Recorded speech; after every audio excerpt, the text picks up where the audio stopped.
कष्टातून निर्माण केलेल्या अस्तित्वाचा रुबाबच वेगळा असतो. ना हरणं गरजेचं आहे, ना जिंकणं गरजेचं आहे. हे आयुष्य एक खेळ आहे, तो खेळणे मात्र गरजेचा आहे. मी नेहमीच माझ्या स्वतःला मनाला सांगत असतो, माझ्या आयुष्याचा मी स्वतः शिल्पकार आहे.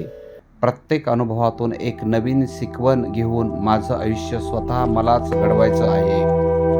आपल्या पाठीमागे कोण काय बोलतंय याकडे दुर्लक्ष करायचं असतं. नेहमी लक्षात ठेवा, तुम्ही पुढे आहात आणि ते मागे, म्हणूनच तर ते मागे बोलतात, तोंडावर नाही. शब्दापेक्षा विश्वासाला जास्त किंमत असते, म्हणून कधीच कोणाचा विश्वास तोडू नका.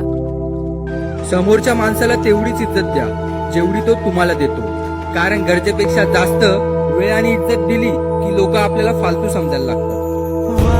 माणुसकीपेक्षा मोठं कुठलेही धर्म नाही, मदतीपेक्षा मोठं कुठलंही पुण्य नाही, आणि चांगल्या स्वभावापेक्षा मोठं कुठलंही सौंदर्य नाही. सुविचारांना सबस्क्राईब करा, बेल आयकॉनचे बटन दाबा, फडजी यांना लाईक करा व शेअर करा. थँक्यू.